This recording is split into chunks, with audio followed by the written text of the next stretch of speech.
I made these clamping cauls with a slight camber with my hand plane so that when I clamp the panel together, there is pressure across the middle, keeping the boards flat.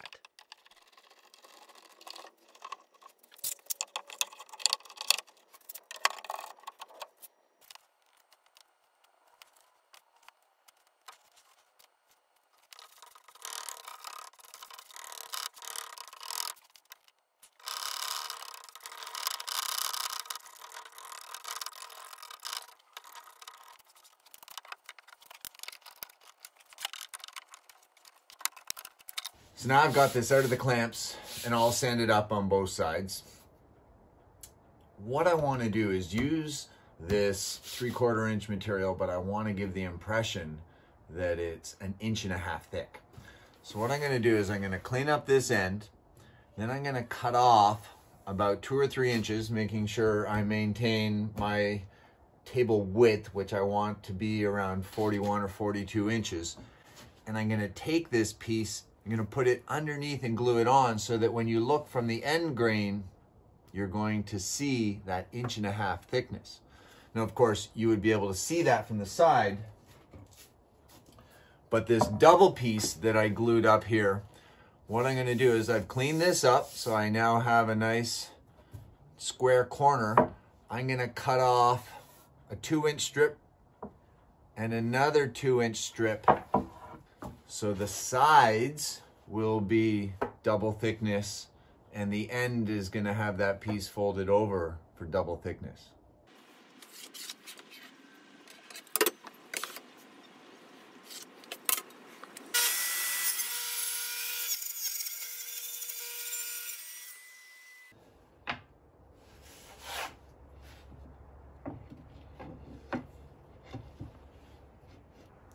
And by flipping the piece over like this, we get the same grain pattern because it's coming from the cut. This is just the right side of the cut. This is the left side of the cut.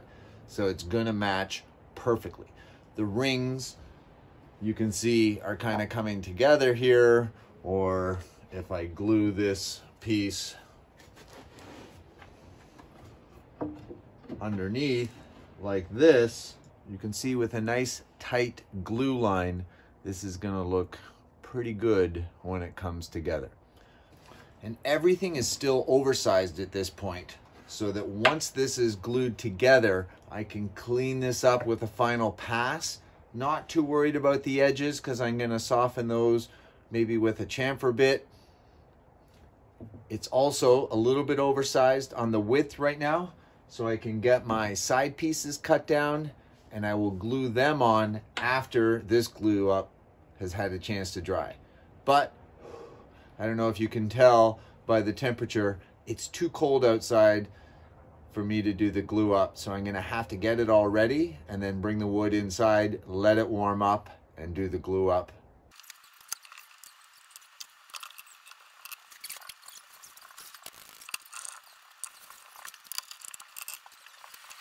I used a similar technique on my dining table where I ripped 1-inch thick strips from some 8/4 walnut boards. After gluing these together, I cut off 2 3-inch sections from both ends, stacked and glued this triple up to give the impression of a 3-inch thick table. The sides of the table are full 3-inch tall 8/4 walnut boards, so there are no glue seams running down the sides. You can see how well the grain and the tone of the wood lines up with this technique to give the impression of thick, solid boards. Keeping these parts oversized right now is going to be key to ending up with the perfect size when we're finished. Ultimately, I want my table to be 19 5/8 wide when it is complete to match up with the legs perfectly. So right now, this is over 17 inches wide, plus I have this, which is over 4 inches wide. I am going to rip a straight edge and cut this in half and end up with 2 2-inch strips that are going to glue on to either side.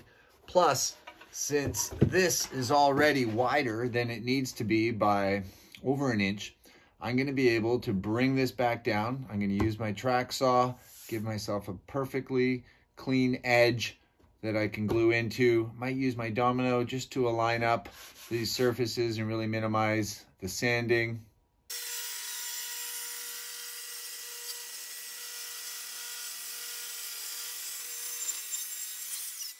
Check out the tension that was in this wood.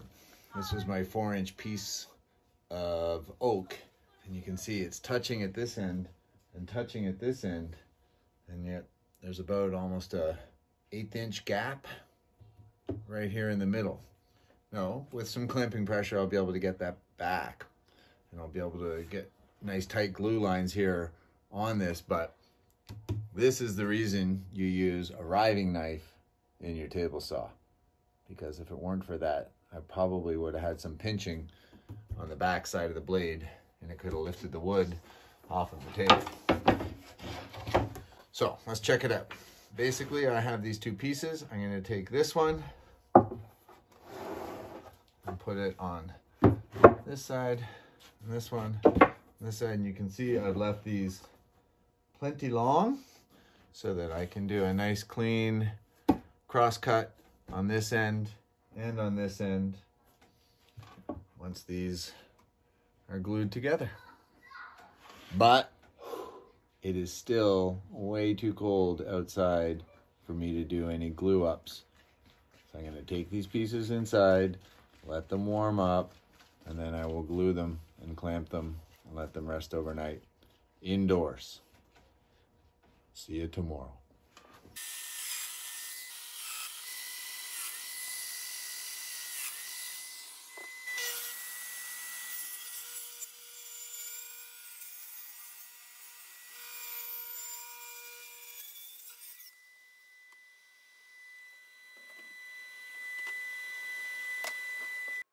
Here you can see the underside of the table, where the majority of it is only 3/4 inch thick, but around all the edges, it's 1.5.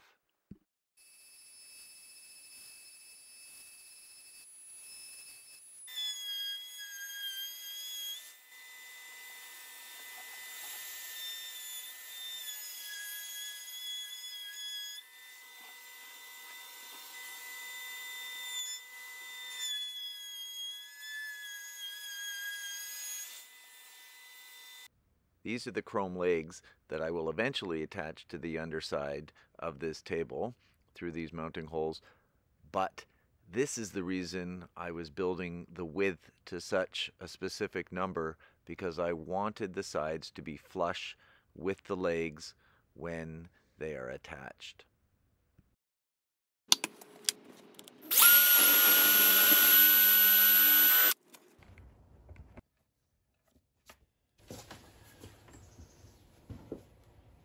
Okay, so I have it all glued up, and this might seem crazy to take this beautiful, smooth surface, but what I'm going to use now is my angle grinder with this wire brush attachment, and I am going to go over this entire surface so that I can dig out all the soft grain that I can, and then you're going to see me do an amazing finish on this that is going to be a 2-part finish.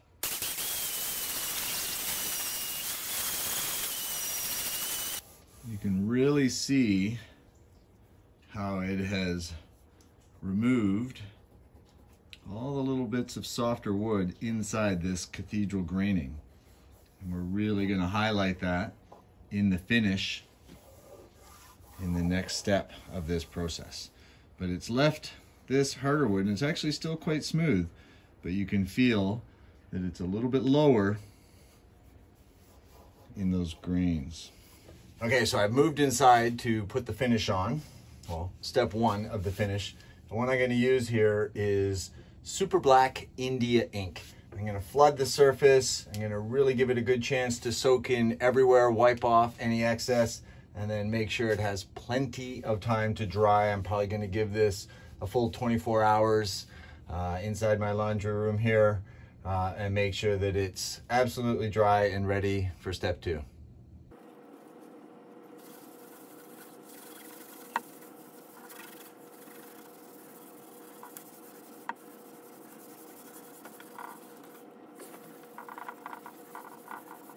You can see how deep the grain is, that I have to use quite a bit to get in there.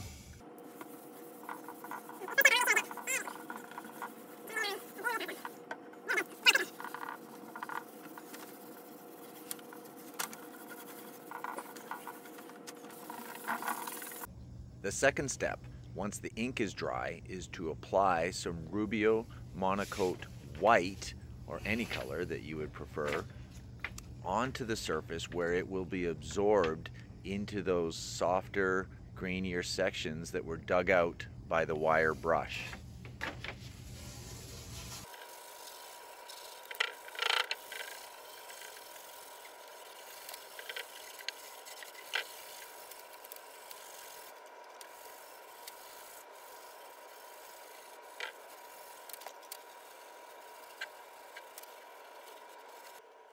After letting the Rubio sit on the surface for 5 or 10 minutes, you want to use some clean cloths to buff off any excess, leaving only the white that has soaked into the deep grain of this oak.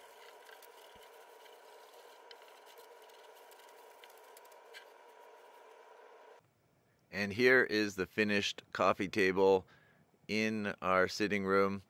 I went with this particular two-part cerused finish because it matches quite nicely with the sideboard beside our dining table that my wife had already purchased for our home.